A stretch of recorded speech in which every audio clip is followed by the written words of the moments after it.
நானும் கர்த்தாவே உம்மை நம்பியுள். 1 ராஜாக்கள் 19வது அதிகாரம் அதனுடைய 7வது வசனத்திலே கர்த்தருடைய தூதன் திரும்ப 2ஆம் தரம் வந்து அவனை தட்டி எழுப்பி, எழுந்து பூஜனம் பண்ணு, நீ பண்ண வேண்டிய பிரயாணம் வெகு தூரம் என்றான். இந்த எலியாவின் அந்த வெகு தூர பிரயாணம் என்ன அப்படின்னு பார்த்தா ஒரே ஒரு காரியமாய்தான் இருக்கும். என்ன காரியமாயிருக்கும்? 15 முதல் வாசிக்கும் போது, அப்பொழுது கர்த்தர் அவனை பார்த்து, நீ தமஸ்குவின் வழியாய் வனாந்திரத்துக்கு திரும்பி போய் ஆசகேலை சீரியாவின் மேல் ராஜாவாக அபிஷேகம் பண்ணி, பின்பு நிம்சியின் குமாரனாகிய ஏகூவை இஸ்ரவேல் மேல் ராஜாவாக அபிஷேகம் பண்ணி, அபேல் மே கொலா ஊரானாகிய சாப்பாத்தின் குமாரனாகிய எலிசாவை உன் ஸ்தானத்திலே எல்லாரும் இந்த வார்த்தையை சொல்லுங்க, என் ஸ்தானத்திலே. ஆமென். இந்த வார்த்தையை நான் சொல்லும் போது எனக்கு எல்லா இடத்துலையும் ஜீசஸ் அப்படி பார்த்து ஆவியானவர் காட்டி தரதுனால கொஞ்சம் யோசித்து பாருங்க. இயேசு இந்த பூமியில இறங்கி தேடி வந்து நம்மளை தெரிந்தெடுத்தது எந்த ஸ்தானத்துல தெரியுமா?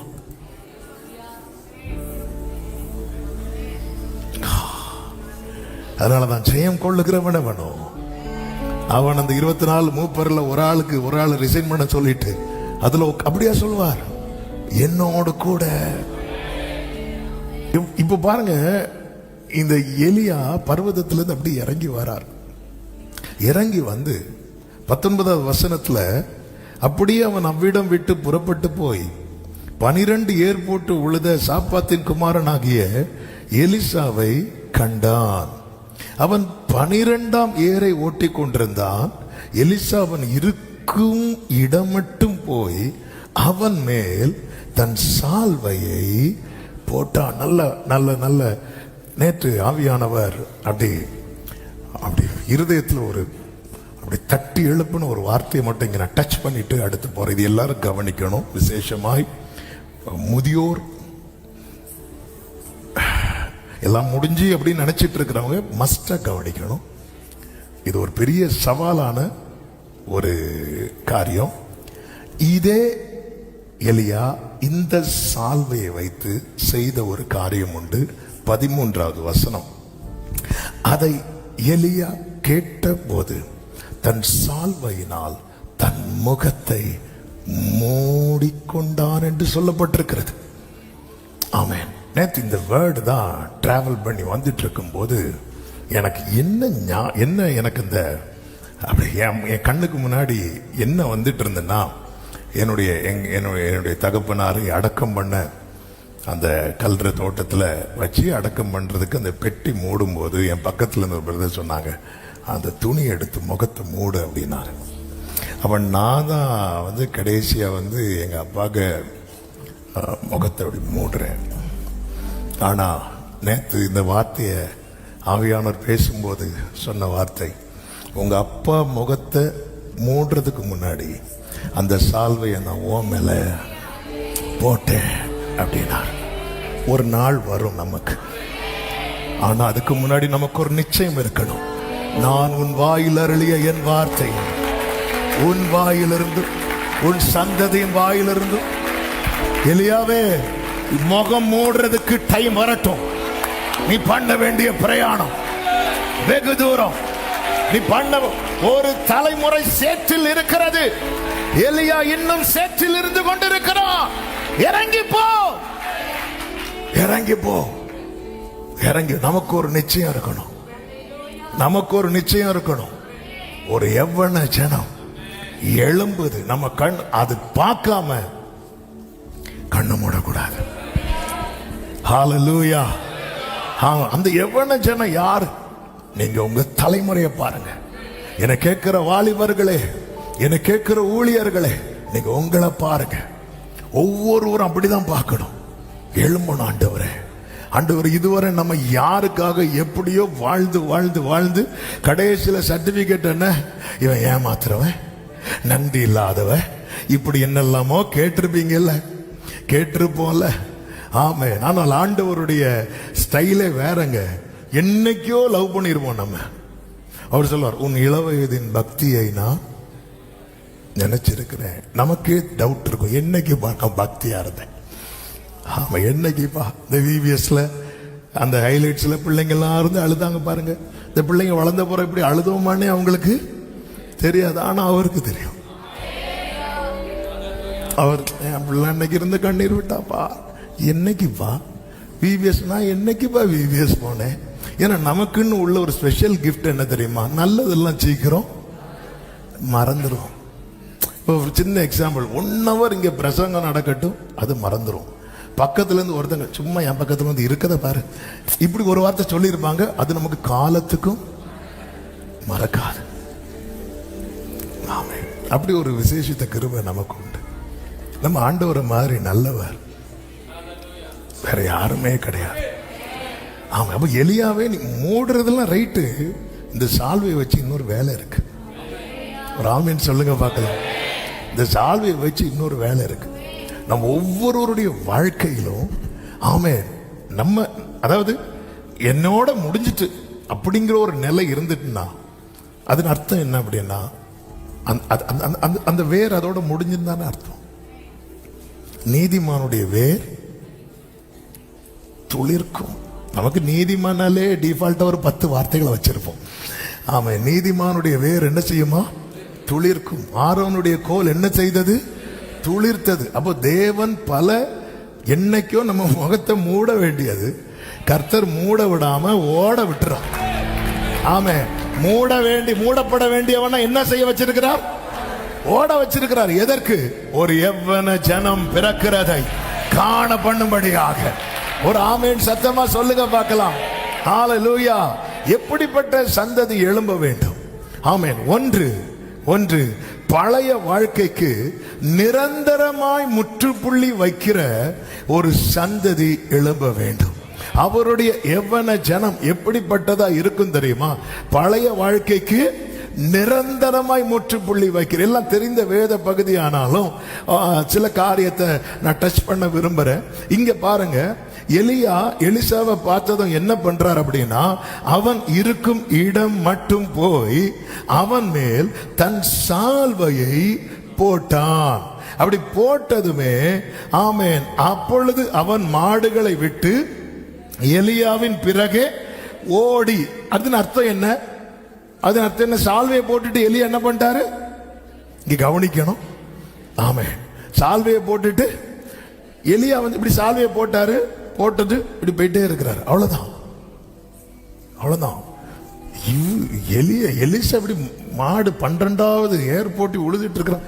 வந்தாரு, சால்வையை போட்டாரு, போயிட்டு இருக்கும்போது இத மாடுகளை விட்டு நேரம் ஓடி போறார். ஓடி போய் இப்படி நிக்கிறார். ஒரே கொஞ்சம் வெயிட் பண்ண. அதுக்கு அர்த்தம் என்ன, சால்வையை போட்டாச்சு, இனி வந்துதான் ஆகணும். சால்வையை போட்டதுக்கு அப்புறம் இவ்விதமாய் நீ என்னுடையவளானாய். எசேக்கியேல் 16:8-9 நினைக்கிறேன். இவ்விதமாய் நீ, நான் உன் அருகே கடந்து வந்த போது 8 உன்னை பார்த்தேன், இதோ உன் காலம் பருவ காலமாக இருந்தது. அப்பொழுது என் வஸ்திரத்தை உன்மேல் விரித்து உன் நிர்வாணத்தை மூடி உனக்கு ஆணையிட்டு கொடுத்து உன்னோடு உடன்படிக்கை பண்ணினேன் என்று கர்த்தராகிய ஆண்டவர் சொல்லுகிறார். அடுத்த வார்த்தை, இவ்விதமாய். அதே போலதான் நம்ம மேல சால்வை விழுந்திருக்கிறது. ரட்சிப்பின் வஸ்திரத்தை உடுத்தி நீதியின் சால்வையை நமக்கு தரிப்பித்திருக்கிறார். சொல்லிட்டு அதுக்கப்புறம் வருவாயா இடம் தருவாயா அப்படிலாம் கிடையாது. சால்வை போட்டுட்டு அவர் பாட்டுக்கு போயிட்டே இருக்கிறார். எலிசா பார்க்கிறார். ஆமென். ஹல்லேலூயா. ஆமென். மாடு விட்டுட்டு ஓடி போய் என்ன சொல்றாருன்னா, எங்க அப்பா அம்மாவுக்கு ஒரு கிஸ் பண்ணிட்டு வரேன். அது ஒரு ஃபேர்வெல் கிஸ். நகோமி பெத்லகேமுக்கு போகும்போது ஓர்பால் என்ன பண்ணாளா, அப்படி யாராவது கிஸ் பண்ண வராங்கனால புரிஞ்சுக்கோங்க, அத்து விட போறாங்க. ஆமென். ஹல்லேலூயா. ஆமென். அவ்வளவுதான். நான் எங்க அப்பா அம்மாவை முத்தம் செய்து விட்டு வரேன். வேற ஏதாவது சொன்னானா எலிசா? நான் போய் அந்த ஏரெல்லாம் உடைச்சி மாடெல்லாம் வெட்டி இப்படி ஏதாவது சொன்னானா? ஒண்ணு. இது அவனுடைய தீர்மானமே கிடையாது. நான் வரேன் அப்படிதான் சொன்னான். அப்பொழுது எலியா சொல்றாரு, நான் உனக்கு செய்ததை நினைத்துக்கொள். ஓகே சொல்லிட்டு இப்போ எலிசா அப்படி போயிட்டே இருக்கிறார். போக போக போக எலியா செஞ்சதெல்லாம் மைண்ட்ல ஓடிட்டே இருக்கு. ஓட ஓட ஓட ஓட ஓட அந்த ஏர் அப்படி உடைக்கிறான். அந்த மாடை பிடிச்சு அடிக்கிறான். இதெல்லாம் அவனுடைய பழைய வாழ்க்கை. பழைய வாழ்க்கைக்கு நிரந்தரமா முற்றுப்புள்ளி வைக்கணும்னா அவர் செஞ்சதை நினைக்கணும். அவர் செய்ததை நினைக்க நினைக்க நினைக்க நினைக்க நினைக்க நினைக்க உன் மேல சால்வை போட்ட அந்த இதை மட்டும் நினைக்க கூடாது.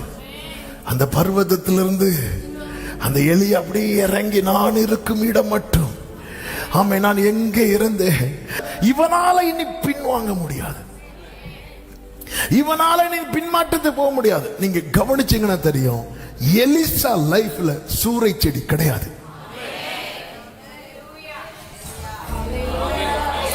என் லைஃப்ல சூறை செடி இருக்க கூடாது. இதுதான் எவ்வளவு ஜனம், இதுதான் எவ்வளவு ஜனம். ஆமே, நம்ம நிறைய சூறை செடியை பார்த்துட்டோம். தலைமுறைக்கு சால்வையை தான் கொடுத்துட்டு போனோம். ஆமென். சந்ததிக்கு எதை கொடுத்துட்டு போக கூடாது?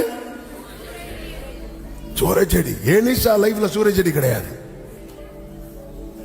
ஆனா நம்ம சால்வையை கொடுக்க மாட்டோம். சால்வையை நம்மளுக்கே மூடி கழுத்தை கட்டி, சிலர் போனாலும் கொண்டுதான் போவாங்க.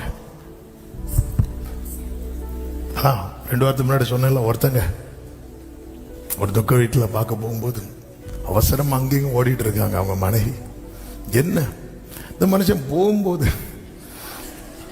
இந்த ரேஷன் கார்டு ஆதார் கார்டு எங்க வச்சேன்னா அது சொல்லிட்டு இவர் நீ கொண்டு போனாரான்னு எனக்கு டவுட்டா இருக்கு. சிலருக்கு அப்படிப்பட்ட கிருபை உண்டு. அது எனக்கே தான், யாருக்கும் கிடைக்க கூடாது, யாருக்கும் போகக்கூடாது. ஆமென். இல்ல சூறை செடி எலிசா லைஃப்ல கிடையாது. ஏன்னா அவன் பாஸ்ட் லைஃபுக்கு நிரந்தரமா ஒரு ஃபுல் ஸ்டாப் வச்சான். இதுதான் புதிய ஏற்பாட்டில் பவுல் சொல்லுகிறார். ஆமென். இதுவரை எனக்கு எது எது லாபமா இருந்ததோ நான் அவரை அறிகிற அறிவின் மேன்மைக்காக, ஹalleluya, நான் அதை நஷ்டம் என்றும் குப்பை என்றும், ஆமென் சொல்லுங்க பார்க்கலாம். ஹalleluya, ஆமென். நிரந்தரமா இரட்டை வாழ்க்கை வாழ்கிற ஒரு நிலை அல்ல யௌவன ஜனம். பழைய பாவ வாழ்க்கைக்கு திரும்ப முடியாத உறுதியான தீர்மானத்தை எடுக்கிறவன். ஆமே, நம்ம தீர்மானம் எடுப்போம். நம்ம எடுக்கிற தீர்மானம் எல்லாம் இப்படிதான். அதனாலதான் ஒரு நியூ இயர் சர்வீஸ்ல எடுப்போம் பாருங்க தீர்மானம். அடுத்து எப்ப எடுப்போம் தெரியுமா? குட் ஃப்ரைடேக்கு. அடுத்து எப்போ எடுப்போம்? நமக்கு பர்த்டே வரும். அடுத்து எப்போ எடுப்போம் அப்படின்னா நம்ம வீட்டில் யாராவது சிக்காவாங்க. இப்போ 12th பிள்ளைங்களாம் ரிசல்ட்டுக்கு முந்தின நாள் தீர்மானம் எடுத்திருப்பாங்க. ரிசல்ட் வந்ததுக்கு அப்புறம் தீர்மானம் எங்க போச்சுன்னு தெரியல. இப்படி தீர்மானம் எடுப்போம். இப்படிதான் ஒரு நியூ இயர் சர்வீஸ் முடிச்சு ஒரு பாஸ்டர் ஒரு வாலிபனை கூப்பிட்டு, தம்பி இந்த வருஷம் தீர்மானம் எடுத்தியா? ஆமா பாஸ்டர். என்ன தீர்மானம்? இனிமேல் தீர்மானமே எடுக்கக்கூடாதுங்கிற தீர்மானத்தை. ஏன்னா நம்ம எடுக்கிறோம் தீர்மானம். ஒரு 10 நாள் தாக்கு பிடிக்கும், சிலருக்கு ஒரு 15 நாள் தாக்கு பிடிக்கும், ஒரு 20 நாள் தாக்கு பிடிக்குது, சிலருக்கு ஒரு 6 மாசம் தாக்கு பிடிக்குது, சிலருக்கு இங்கதான் பிரச்சனையே வருது. ஆமே ஆமே. இங்க இனி இந்த எலியா. அப்போ நான் எடுக்கிற தீர்மானம் என் லைஃப்ல உறுதியா இருக்கணும்னா நான் என்ன பண்ணணும்? நான் உனக்கு செய்ததை நினைத்துக்கொள். நினைவுல. அப்போ நான் எப்படி நம்புறேன்? ஆமென். எலியாவை விட்டு இப்படி போகும்போது அப்பா அம்மாக்கு கிஸ் பண்ணணும் அப்படி சொல்லிட்டு தான் போறாரு. அப்பா அம்மா என்ன நினைப்பாங்க அப்படி நினைச்சுதான் ஓடி எலியா கிட்ட வந்தாரு. இப்படி எதுவுமே சொல்லாம நம்ம போறோமே, அது தப்பாச்சு, அது கனவீனப்படுத்துற மாதிரி ஆச்சு, அப்பா அம்மாட்ட சொல்லிட்டுல வரணும். இப்படி வந்தான். வந்துட்டு இப்போ நான் உனக்கு செய்ததை நினைத்துக்கொள். இவன் நேரம் வரும்போது இப்படி சொல்ல வரும். அவன் லைஃப்ல, எலிசா லைஃப்ல எலிசாவுக்கு ரொம்ப ஹெல்ப்ஃபுல்லா இருந்தது யார் அப்படின்னா அவங்க அப்பாவும் அவங்க அம்மாவும். ஆனால் இந்த அன்பை கம்பேர் பண்ணும்போது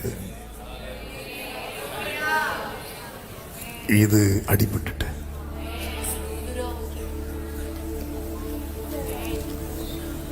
ஹல்லேலூயா. அவன் எலிசாவை விட்டு எலியா அப்படி போகும்போது ஒவ்வொரு ஸ்டெப் எடுத்து வைக்க அவன் வாழ்க்கையில் நடந்தது. அதாவது எலியாவுக்கும் அவனை தேடி வந்து அந்த சால்வையை போட்டது பெருசா ஒண்ணுமே இல்லைங்க. அந்த ஸ்டோரியை பார்க்கும்போது மலையிலிருந்து இறங்கி வராரு, நேரா வந்து சால்வையை போட்டாச்சு, இவ்வளவுதான். ஆனா நமக்கு எலியாவை வச்சு சால்வை போட வச்சாரு. நமக்கு யாருங்க வந்தா? தூதனை கூட அனுப்பாம ஆமா தம்முடைய ஒரே பேரான குமாரனை என்னையும் உம்மை போல் மாற்றிடவே ஜீவன் எங்களை தரை மட்டும் தாழ்த்துகின்றோ தந்துவிட்டோ அன்பின் கரங்களில் ஓயேற்று என்றும் ஹல்லேலூயா. அப்ப நினைக்க கண்ணுக்கு முன்னாடி அவனுடைய பழைய வாழ்க்கை தெரியுது பாருங்க. அதையெல்லாம் உடைக்கிறான், அதையெல்லாம் அழிக்கிறான். வேண்டாம், நாளைக்கு நான் மனம் ஒருவேளை மனம் மாறி வந்தாலும் உனக்கு இங்க ஒண்ணும் இல்ல, அவ்வளவுதான் அவ்வளவுதான். ஆமென் ஆமென். இனி அந்த பழைய பலவர்ண அங்கிய யோசேப்புக்கு போட முடியாது. ஏன்? கிழிச்சாச்சு. ஆமென். இந்த வார்த்தை வரும்போது என் இருதயம் ஜெபிக்க ஆரம்பித்தது. ஆண்டவரே, நானே நினைச்சாலும் எனக்கு இனி அங்க அந்த பழைய அந்த பழைய எத்தனை பேர் அதை விரும்புறீங்க? எனக்கு அப்படிப்பட்ட ஒரு கிருபையை ஊற்றுங்கப்பா. எத்தனை பேர் அதை விரும்புறீங்க? ஹல்லேலூயா. அப்போ அந்த நினைவுல அந்த தேவ அன்பின் தாக்கம் பவுல் சொல்வார், என்ன நெருக்கி ஏவுது அப்படிங்கிறார். அந்த நெருக்கம் வேணும். எலிசா மேல சால்வை போட்டாச்சு, இனி எனக்கு தெரியும், நீங்க கிளம்புங்க எலியாவே, நான் பாத்துக்கிறேன். இல்ல, இயேசு சொல்லுவார்ல, பரிசுத்தாய் வர்றது வரைக்கும் நீ போயிடக்கூடாது, அவர் உன்னை கைட் பண்ணுவார். நமக்கு ஒரு பெஸ்ட் டீச்சர் யார் தெரியுமா? ஹோலி ஸ்பிரிட். நேரம் போகிறதுனால இன்னொரு 3 காரியத்தை சொல்லி முடிக்கிற. மூன்றாவது, தீர்மானத்தில் உறுதியாய் இருக்கிறவன். தீர்மானத்தில் உறுதியாய் இருக்கிறவன். 2 ராஜாக்கள் 2வது அதிகாரம் வாசிக்க வேண்டாம். 2, 4, 6 வசனங்கள்ல எலியா ஒவ்வொரு இடத்துக்கா போவார். கில்கால், பெத்தேல், அப்புறமா யோர்தான். அங்கெல்லாம் போகும்போது எலிசா கிட்ட சொல்ல, நீ இங்க இருன்னு. இல்ல கூட பயணிக்கணும்னு தீர்மானிச்சுட்டேன், நான் உறுதியா இருப்பேன். எலியாவே வேண்டான்னு சொன்னாலும் உறுதியா இருப்பேன்னு சொல்லிட்டு தீர்மானத்துல உறுதியாய் இருக்கிறவன். உறுதியாய் இருக்கிற தலைமுறை தான் அபிஷேகத்தை சுமக்கும். ஆமே. இப்ப நான் என்ன சொன்னேன்? உறுதியாய் இருக்கிறவன் தான் எதை சுமப்பான்? அபிஷேகத்தை சுமப்பான். ஒன்றை நான் கேட்டேன், அதே நாடுவேன். என்ன கேட்டேன்? உம்முடைய மகிமையை பார்க்கணும். சங்கீதம் 27:4 எடுக்க வேண்டாம், இது தாவீது கேட்டார் அல்லவா? சங்கீதம் 63:2 என்ன சொல்றார்? இப்படி உம்முடைய பரிசுத்த ஸ்தலத்தில் உம்மை பார்க்க ஆசையா இருந்து உம்முடைய வல்லமையும் உம்முடைய மகிமையும் கேட்டேன் அப்படின்னார். கேட்டதுல உறுதியா இருந்தான். அடுத்த சங்கீதத்தில் அடுத்த சாட்சி எழுத வைக்கிறார், கண்டேன். ஆமே. கேட்டேன் சொல்லுங்க, கேட்டேன் கண்டேன். ஆமா. கேட்கிறதுல உறுதியா இருக்கிறோமா? இல்ல. இன்னைக்கு கேட்போம், நாளைக்கு வேற கேட்டுட்டு இருப்போம். இன்னைக்கு என்ன ஜெபம்? தேசத்துக்காக, ஆண்டவரே தேசத்தை ரட்சிக்கும். நாளைக்கு என்ன ஜெபம்? தொழிலுக்கு, ஆண்டவரே என் தொழிலை ஆசீர்வாதம். நாளை கழிச்சு என்ன ஜெபம்? அபிஷேகத்துக்கு, ஆண்டவரே என் பாத்திரம் நிரம்பி கவிழ்ந்து விழுந்து. அடுத்த நாள் எதுக்காக ஜெபம்? அடுத்த நாள் சுகத்துக்காக ஜெபம். ஆண்டவரே இந்த கைவலிக்கு, ஆண்டவரே. நம்ம இப்படி மாத்திட்டே இருப்போம். ஒன்றுல உறுதியா இருக்கிறோமா? நான் ஒன்றை நான் கேட்டேன், அது கேட்டேன் சொன்னவன் ஒரு நாள் சாட்சி சொல்லுவான், நான் கண்டேன். ஹல்லேலூயா. நிறைய பேர் அபிஷேகம் போன ஆகஸ்ட்ல கேட்டது. இனி வெயிட் பண்ணிட்டு இருக்கோம். அடுத்த ஆகஸ்ட்ல 5 நாள் வரட்டு இன்னும் கேட்டு ஆமென் கேட்டு உறுதியா தான். எலிசாக்கு எலியா நோ சொன்னது ஒரே காரியத்துக்கு தான், என் கூட வராதுன்னு. வருவேன். ஆமென். சிலுவைக்கு முன்னாடி வந்து நிக்கணும்னு இயேசு யாரையும் எதிர்பார்க்கல, யார்ட்டையும் சொல்லவே இல்லை. ஏன்னா அவங்களுக்கு என்ன பலன் இல்லை தெரியுமா? பரிசுத்தாவின் பலன் இல்லை. அதனால நீங்க போயிருவீங்கன்னு சொல்லும் போது அது ஆண்டவர் வந்து ஒரு குறைய, அதாவது எனக்கு ஸ்ட்ரென்த் இல்லைன்னு வைங்கள, என்கிட்ட வெளிப்படுகிற ஒரு குறையா பார்க்காத ஒரு உள்ளம்தான் என் ஆண்டவருடைய அன்பு. ஆனாலும் இந்த இடத்துலதான் ஒருத்தனுக்குள்ள இருக்கிற லவ் இருக்கு தெரியுமா, அது ஒரு பலன். ஒருத்தன் வந்து நிக்கிறான் அன்எக்ஸ்பெக்டட், ஜீசஸ் எதிர்பார்த்திருக்க மாட்டார்னு நினைக்கிறேன். இருந்தா சொல்லி இருப்பார்ல, நீங்க எல்லாரும் போயிருவீங்க, ஒருத்தன் மட்டும் காட்டி கொடுப்பான்னு சொன்னவர் ஒருத்தன் மட்டும் நிப்பான்னு சொல்ல வேண்டியதானே. இப்படி அவரை வந்து கவரணும்னு அவர் விரும்புறார். அப்படி சிலுவையில் அப்படி பார்க்கும்போது யோவான் நிக்கிறான். அப்பவே டிசைட் பண்ணிடுவார், நீ நாளைக்கு பத்மதீவுல இருக்கும்போது நான் வந்து நிப்பேன் உனக்காக. ஆமென் ஆமென்.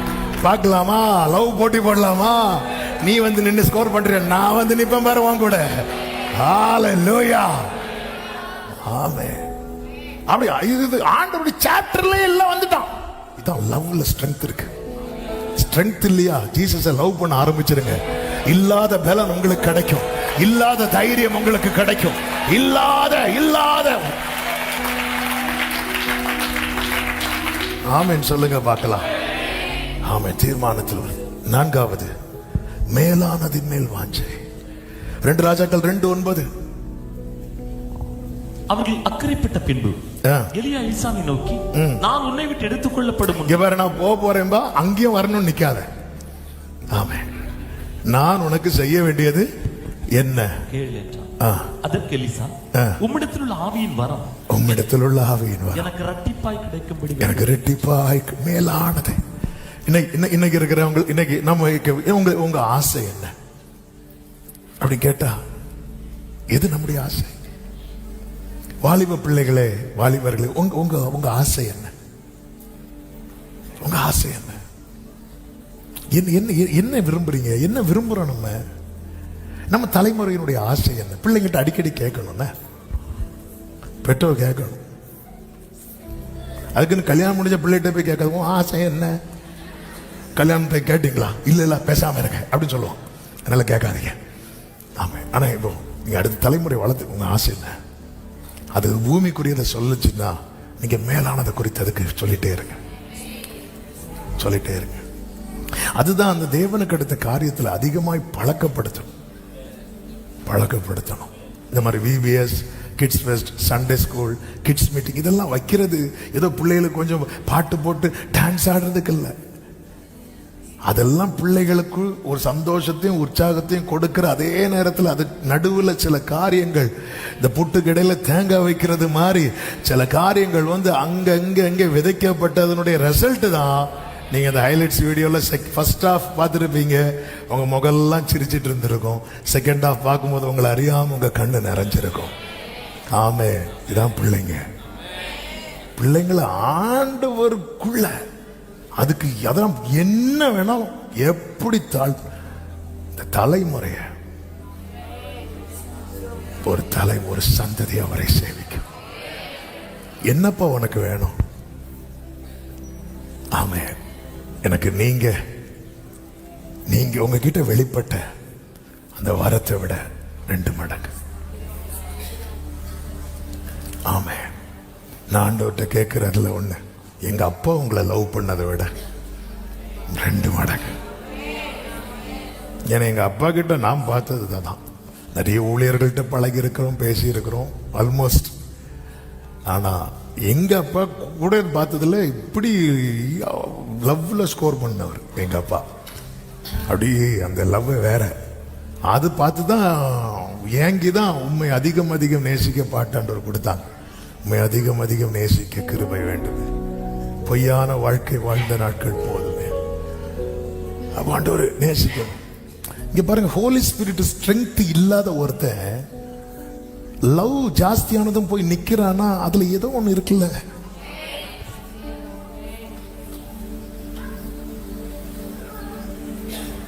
ஆமென். என்ன வேணும்? 2 மடங்கு. சூறைச்செடி அனுபவம் அடுத்த தலைமுறைக்கு போக கூடாதுன்னா நம்ம மேல இருக்கிற அபிஷேகம் 2 அத்தனையா ஊட்டப்படும். நமக்கு கொடுக்கப்பட்ட வார்த்தைகள் 2 அத்தனையா. ஓ thank you Holy Spirit. ஐந்தாவதாக அந்த எவ்வளவு ஜனத்தினுடைய குவாலிட்டி என்ன தெரியுமா? 2 ராஜாக்கள் 2வது அதிகாரம் 13-14. பின்பு அவன் எலியாவின் மேலிருந்து கீழே விழுந்த சால்வையை எடுத்து திரும்பி போய், ஹல்லேலூயா, எலியாவே மூடிட்டு போக பாத்தீங்களே எலியாவே, அதை நீ போட்டுட்டு போனோம். அவன் சால்வை எடுக்கிறான். யோர்தான் கரையிலே நின்று, ஆமென், எலியாவிலிருந்து கீழ் சால்வையை பிடித்து, எலியாவின் தேவனாகிய கர்த்தர் எங்கே என்று சொல்லி தண்ணீரை அடித்தான். அதன் அர்த்தம் அவன் யார தேடல?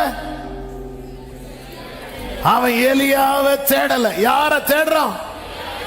எலியாவின் தேவனை தேடுகிறான். நம்முடைய தலைமுறை நம்மை தேடுவதை விட்டு கர்த்தரை தேட பழகணும்.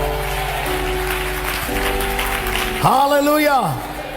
நானும் பிள்ளையாண்டானும் போய் தொழுது கொண்டு வருகிறோம் சொல்லும் போது ஈசாக்கு, அப்பா ஆட்டுக்குட்டி எங்கப்பா? அவன் தேட ஆரம்பிச்சுட்டான் பாத்தீங்களா? இப்ப அப்பாவுக்கு பலன் வந்துட்டு, கர்த்தர் பார்த்து கொள்வார். நீ தேடிட்ட பாத்தியா?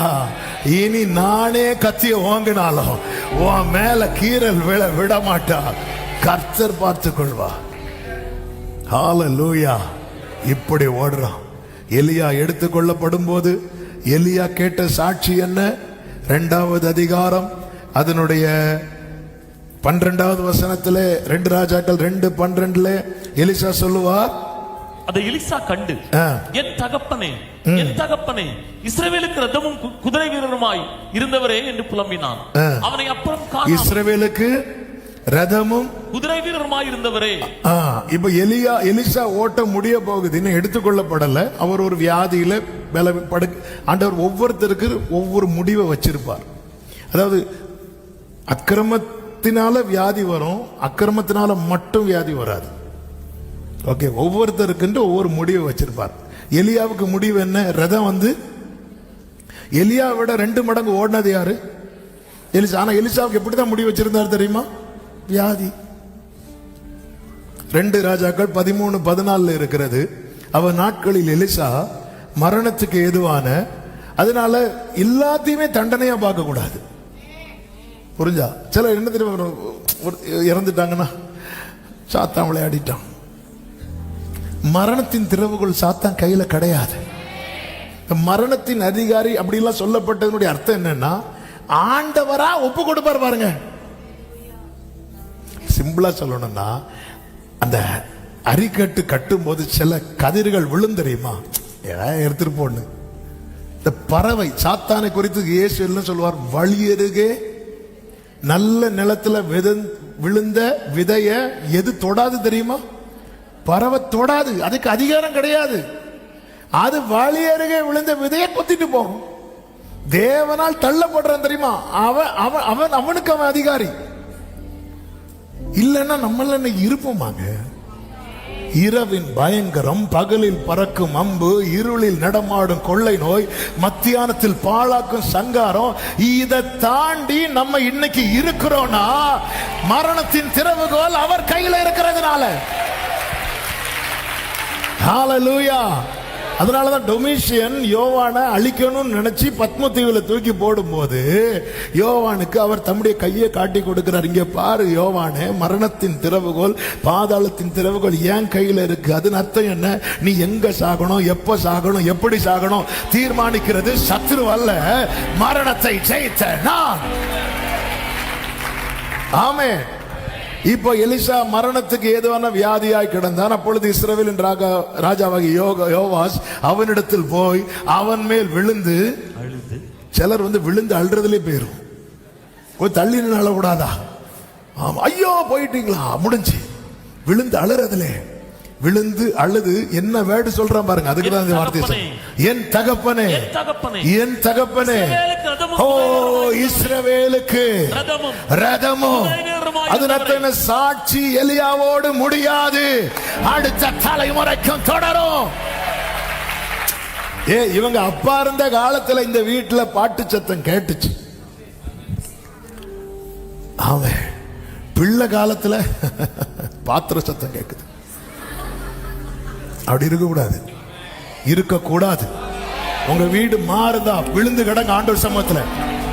ஆண்டவரே, எலியா கேட்ட சாட்சி, எலிசா கேட்டது போல ஆண்டவரே நீர் ஏற்படுத்தின சாட்சி தலைமுறை தலைமுறைக்கும் தலைமுறை தலைமுறைக்கும் தலைமுறை தலைமுறைக்கும் நிக்கணும். இவங்க அப்பா ஜெபம் பண்ணார். ஆமே. கடந்த நாள்ல ஒருத்தங்க சொன்னாங்க, இப்ப எங்க அப்பா இருந்திருந்தா நல்லா இருக்கும். என்ன பிரதர்? இல்ல எங்க அப்பா காலையிலேயே ஜெபம் பண்ணிடுவாங்க, அப்படி ஜெபம் பண்ணுவாங்க, இப்படி ஜெபம் பண்ணுவாங்க. நீங்க எல்லாம் ஜெபம் பண்ணுவீங்கன்னு நம்பிதான் அவர் விட்டுட்டு போனார்.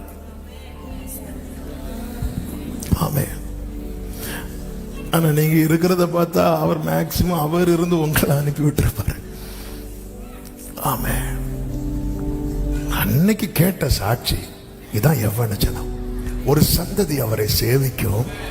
அது தலைமுறை தலைமுறையாய் இஸ்ரவேலுக்கு. இவன் எலியாவை பார்த்து சொன்ன, இஸ்ரவேலுக்கு நீ எதை எதை பார்த்து பிரமித்து சொல்லுகிறாயோ நாளைக்கு அதெல்லாம் ஒன்ன பார்த்து சொல்லும்படிக்கு. அதுதான் எவ்வளவு ஜனம்.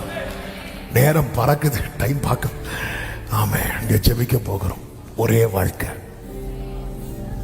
எலியாவை மாதிரி அனைத்தையும் கொடுக்கிற ஒரு எவ்வளவு ஜனம் எழும்பட்டும். எல்லாரும் எழுந்து நிற்கலாமா? பிள்ளைகளே, ஹல்லேலூயா. இந்த முடிவு ரொம்ப முக்கியம்.